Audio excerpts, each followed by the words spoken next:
बुद्धं शरणं गच्छामि, धम्मं शरणं गच्छामि, संघं शरणं गच्छामि। नमो बुद्धाय दोस्तों, आपके चहते चैनल बुद्धा 2.0 में आपका स्वागत है।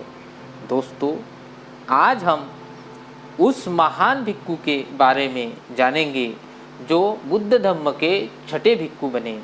पंचवर्गीय भिक्खु के बाद वो दीक्षा देने वाले, उपसंपदा लेने वाले छठे भिक्खु थे। दोस्तों, आज के इस वीडियो में जो हम 3 शरण बोलते हैं, बुद्धं शरणं गच्छामि, धम्मं शरणं गच्छामि, संघं शरणं गच्छामि, ये बोलकर जो उपासक बने वो आज के इस वीडियो में हम आपको बताएंगे। और जो उपासिकाएँ भी बनी वो भी हम आज इस वीडियो में बात करेंगे। इसलिए दोस्तों, इस वीडियो को ध्यानपूर्वक देखना, क्योंकि ये पता होना आपको ज़रूरी है कि हमारे बुद्ध धर्म में पहले उपासक और उपासिकाएँ कौन थी, और भिक्खुओं का ज्ञान भी होना ज़रूरी है।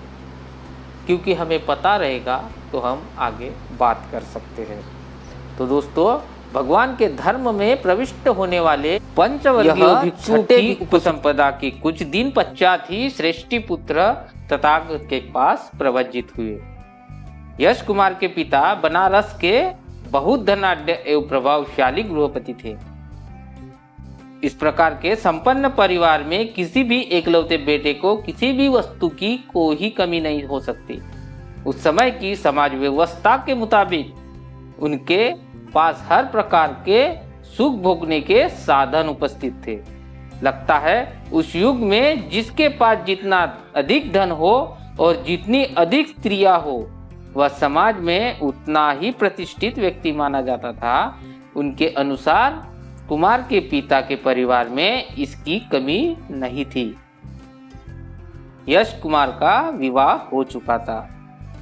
उनको धन की तो कमी नहीं थी। उनके पिता ने उनके लिए वातानुकूलित महल बनवाए थे, जिनमें कुमार ऋतुओं के अनुसार सुख विलास भोगा करते थे।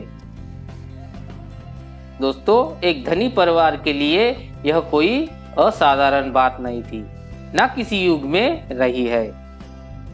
कुमार के पास सब था, किंतु कितना भी धन हो और उनके द्वारा कितने भी सुख के साधन क्यों न प्राप्त किए जाए, परंतु मानसिक शांति किसी भी प्रकार धन देकर खरीदी नहीं जा सकती। कुमार के पास सब होने के बावजूद भी मानसिक शांति, मन की स्थिरता नहीं थी। दोस्तों, धन और उनके माध्यम से प्राप्त किए गए भौतिक सुखों के साधनों से वो घिरे रहने पर भी उनके मन में एक प्रकार की अशांति ही थी, उदासीनता छाई हुई थी। उन्हें अपने अंदर में किसी वस्तु का अभाव सा जान पड़ता था, किंतु वह किसी प्रकार का अभाव है उसका चित्र उनके सन्मुख स्पष्ट नहीं था। कभी कभी व्यक्ति सारी कामना पूर्ति के उपरांत भी अकारण ही अपनी वर्तमान स्थिति से असंतुष्ट और उदास हो बैठता है। दोस्तों, ये बात आप भी समझ लीजिए, आप भी ऐसे उदास होते होंगे। दोस्तों, धीरे धीरे यह कुमार का अपना एक तरीका जीवन रसहीन प्रतीत होने लगा। उन्हें उससे विरक्त होने लगी। व्यक्ति परिवर्तनवादी होता है, हर व्यक्ति होता है परिवर्तनवादी। हम में भी परिवर्तन हुआ है, आप में भी हुआ है, और आप में होगा भी, हम में भी होगा। दोस्तों, कुमार अपने जीवन में परिवर्तन लाना चाहते थे। यह परिवर्तन किस प्रकार का हो, इसका उन्हें अभी भी ज्ञान नहीं था। महलों की 4 दीवारी के वातावरण में उनका दम घुटने लगा। जिस प्रकार एक कैदी बाहरी जग को देखने के लिए लालीलत हो उठता है, वही हाल उनका हुआ था। संतरियों को चकमा देकर वे बंधना गृह से भागना चाहते थे। इस परिस्थिति में भागने का सबसे उपयुक्त समय मध्य रात्रि को छोड़ क्या हो सकता है। दोस्तों, वो पिपासित तड़पते हृदय से उठे। उनके मन में प्रसाद से बाहर निकलने की कसक पैदा हुई, यानी कि महल से बाहर निकलने की लालसा पैदा हुई। उन्होंने अपने चारों ओर के दृश्य का निरीक्षण किया। दासियां और परिचारिका जहां वहां व्यस्त सोई हुई पड़ी थी। कच्चे शमशान की भांति वो इधर उधर सोई हुई थी। इन सारे दृश्यों को देखकर उसके मन में और अधिक विराग जाग उठा। आंधी और तूफान से भरे हृदय के साथ वो महल से बाहर निकले। उनके पैर अपने आप ऋषिपथ की रमणीय भूमि की ओर चल पड़े। दोस्तों, उस समय भगवान रात के अंतिम प्रहर में उठकर खुले स्थान पर टहल रहे थे। भगवान ने उनको कुलपुत्र को दूर से आते देखा और टहलने के स्थान से उतरकर एक जगह बैठ गए। भगवान के समीप पहुंच यश के मुख से अपने आप दुख भरी आह निकली।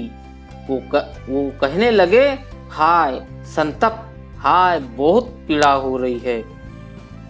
तो तथागत महात्मा भगवान गौतम बुद्ध ने उनको सांत्वना दी।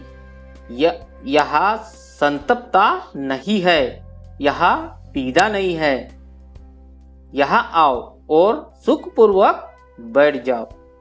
जिस प्रकार डूबते को तिनके का सहारा मिलता है, उसी प्रकार उनको भगवान के अभय वचन से आश्वासन की अनुभूति हुई। वन की शीतल हवा उनके तन और मन को सुखद लग रही थी। भगवान के वचनों ने उन पर जादू सा किया, जिससे वे एक बालक की तरह उनके सामने जाकर बैठ गए।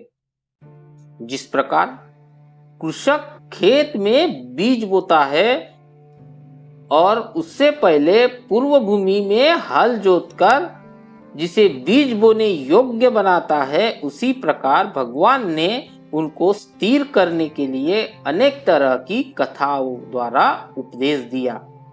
जब भगवान ने उनको उनका चित्त स्थिर और धर्म बोध कराने लायक पाया, तो उन्होंने विमुक्ति मार्ग का उपदेश किया। संक्षेप में भगवान की देशना थी, दुख है, दुख समुदाय है, दुख का निरोध हो सकता है और दुख का निरोध का मार्ग है।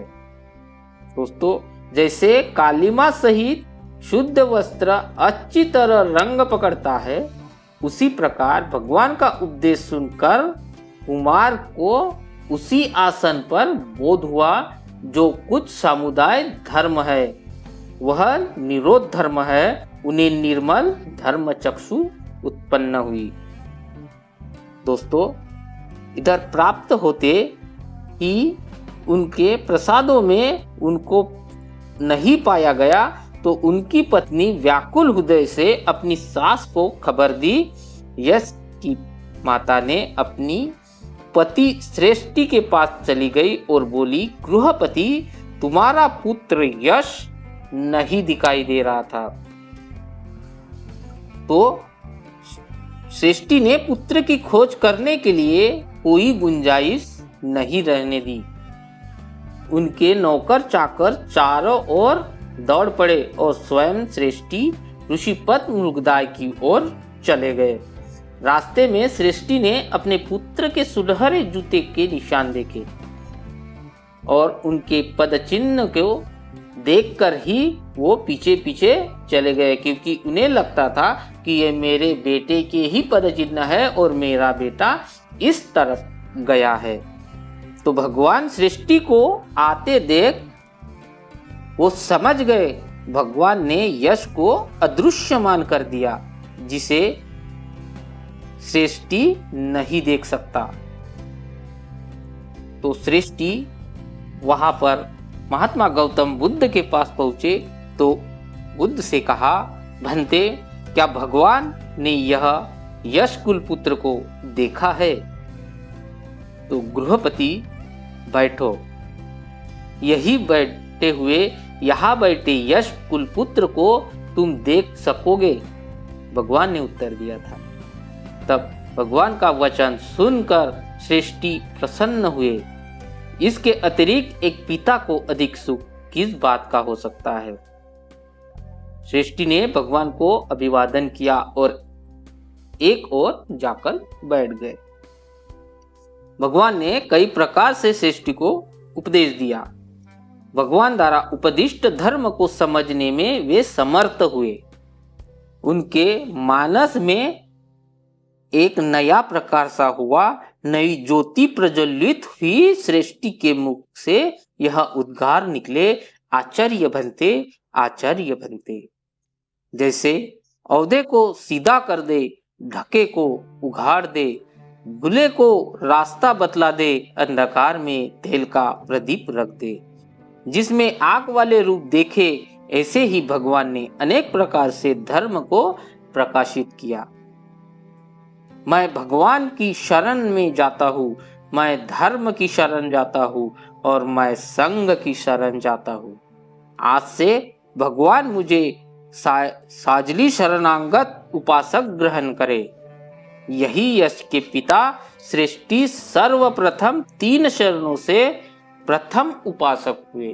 तो दोस्तों, ये बात अपने ध्यान में रख लीजिए कि बुद्ध धर्म के सर्वप्रथम उपासक जो थे वो यश के पिता, यश भिक्खु के पिता सृष्टि थे।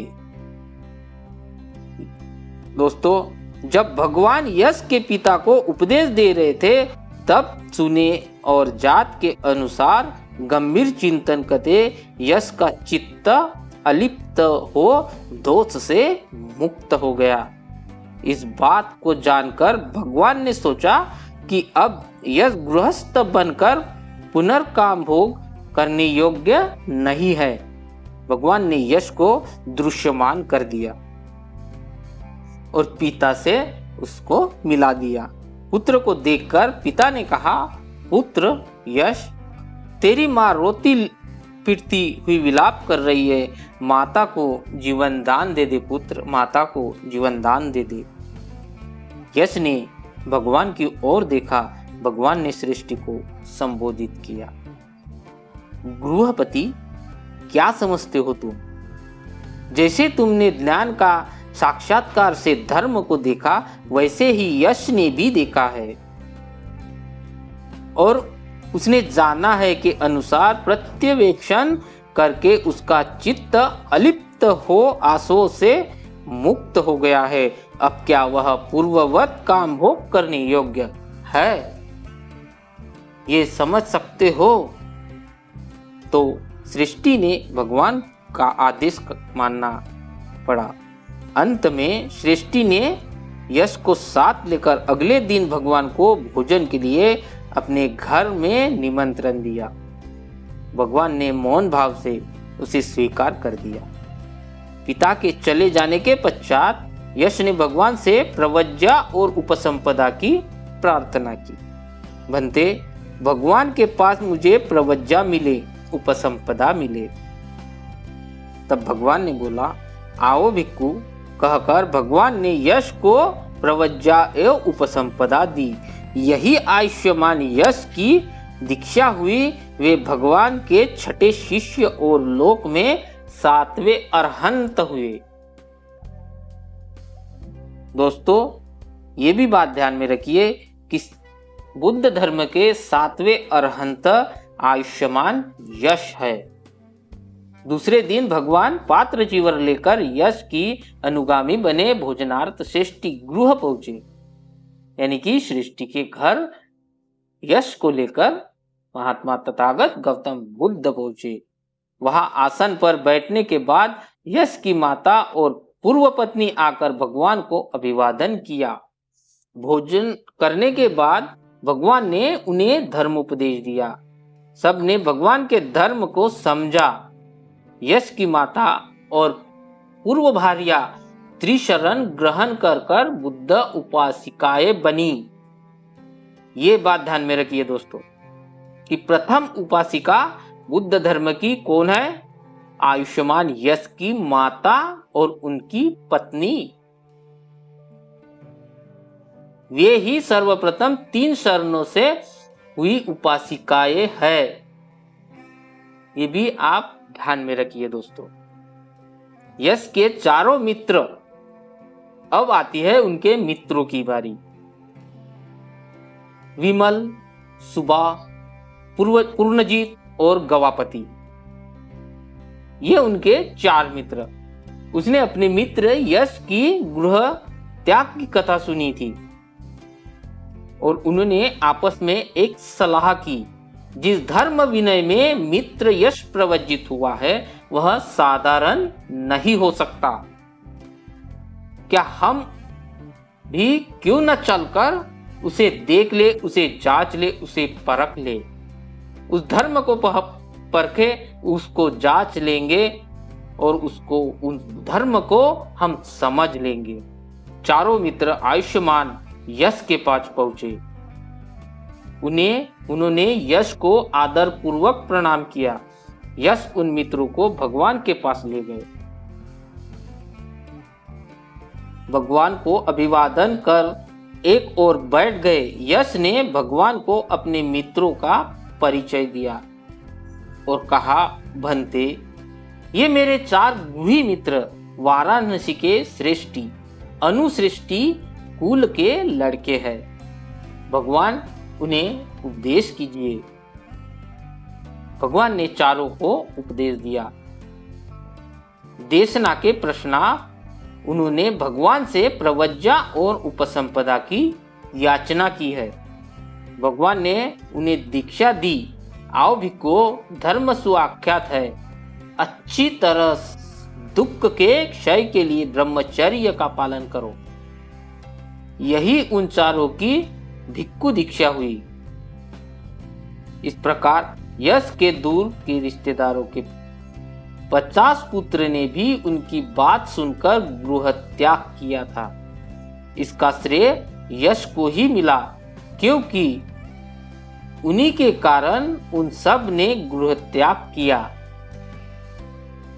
यश के बारे में स्वयं भगवान द्वारा अक्सर कहा जाता है कि यश गृहस्थ जीवन में महान सुख का जीवन व्यतीत करने वाले थे। कहा जाता है दोस्तों, कहा जाता है कि यश जहां भी जाते थे तो उनके स्वागत के लिए स्वर्णमय आच्छादन प्राप्त होता था और बड़ा उन्हें सम्मान मिलता था। तो दोस्तों, आज का ये वीडियो आपको कैसा लगा यह हमें नीचे कमेंट बॉक्स में ज़रूर बता दीजिए और हो सके तो इस वीडियो को शेयर ज़रूर कीजिए और वीडियो को लाइक और चैनल को सब्सक्राइब, बेल आइकन प्रेस कर देना दोस्तों, ताकि सबसे पहले पहुंच सके। तो दोस्त, मिलते हैं अगले वीडियो में। तब तक के लिए नमो बुद्धाय, जय भीम।